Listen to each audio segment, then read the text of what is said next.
Alright, what I thought I would do today is I thought I would reshoot the video on my H20 bag. If you saw my channel recently, I posted a video of my H20 bag and I wasn't happy with it. I mispronounced some of the components' names and it just didn't turn out the way that I wanted. I kept forgetting my lines, so I thought I'd reshoot and do another video on my urban/wilderness H20 bag. So stay with me, we'll get started.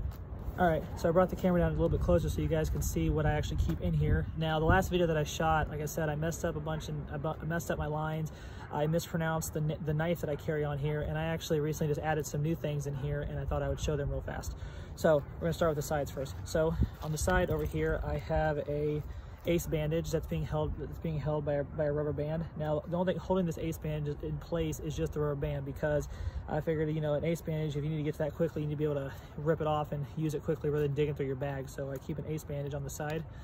I also keep some Gorilla Tape. This is just, you can use this for repairs, first aid, fire tinder, because it's highly flammable. So Gorilla Tape has multiple uses.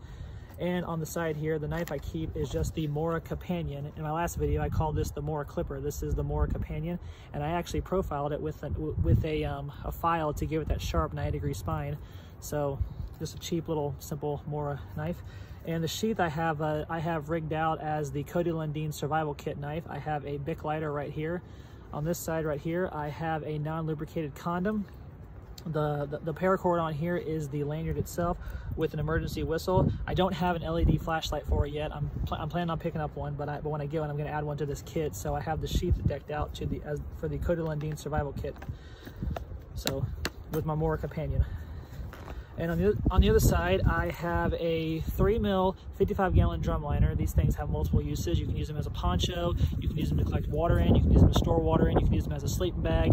You can also, in an urban environment, I found if I actually was to put this on me and hide in an alleyway, if I'm trying to get away from pursuers or someone who's trying to hunt me down for some reason, I don't know why they would want to do that, but I have this as a means of camouflage too for an urban environment too. So a 55-gallon drum liner is always part of my kit. I also have 3 of them in my bug out bag, so they're just multiple uses. So we'll start on the bottom of the kit and work our way up. So on the bottom here, mostly partakes towards water. So I keep, everything is kept in a Ziploc baggie here, which I could also store water into if I needed to. In here, I only have 3 items. I have some 2% tincture of iodine for disinfecting water. I have a Silcox key here, 4-way Silcox key. This is so I could access water ports in an urban environment. And I also keep another non-lubricated condom in here too.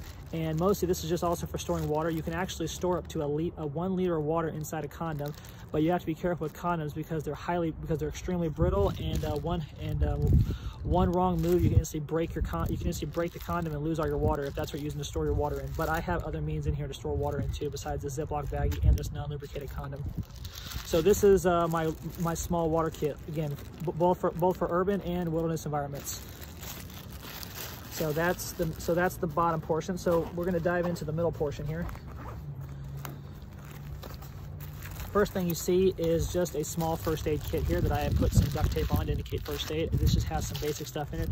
I've got some chapstick in here. I've got my inhaler because I am an asthma patient. So I also have different types of medicine in here. I have some wet ones in here. I have some gauze in here, and I even have some triple antibiotic, and I have some burn cream too. So I have my first aid kit. Next item I have is like a small, I want to call it like a fire kit. So I have a magnesium bar in here.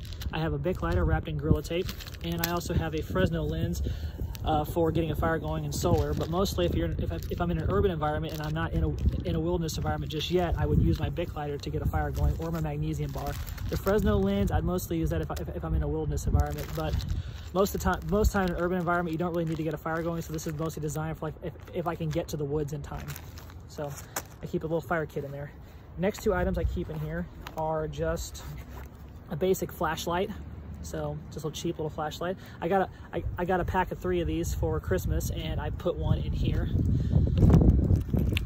And lastly, in this pouch, I have a multi-tool, just a simple little cheap multi-tool that my grandpa gave me.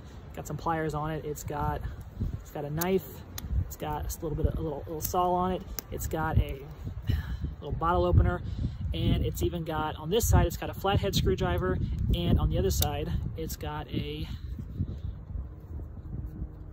a little, if I can lean the pliers down, it's got a little Phillips head screwdriver. So, and the cool thing about some of these tools is I don't have to open the pliers up to get, I don't have to open the whole thing up to access the tools. They're all available on the outside if I need them. So that takes care of this pouch. So now I'm going to dive into the top pouch, which is probably the most important one because that's where we store our water at. So first thing is I have a Nalgene bottle here, just a plastic one here with some duct tape and a little lanyard on it, so I can lower this into a stream. So that way I can get water. So that way I can get water out of a water source if I can't get to the water in time. And I know what you're thinking, why is he carrying a plastic one? Because he can't boil water in this. Well, I figured if I'm in an urban environment and I have my Solcox key or my iodine, I can use that to disinfect water. I've done that before. I also know how to filter. I also know how to filter water too without using mechanical filters like Life Straws and Sawyer filters. So I figured I can get away with an urban environment carrying a plastic one. So that's why I have that.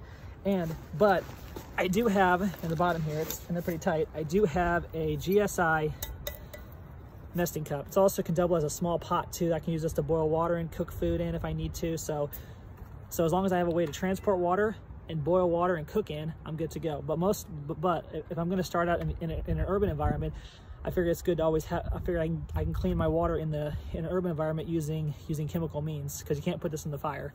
So I figured add this as a bonus. So that is, and again, this is designed for both an urban environment and a wilderness environment. So most of the time, so I kind of split the difference between urban and wilderness here. So yeah, I thought I would go ahead and, so that's the new video of my urban/wilderness H2O bag.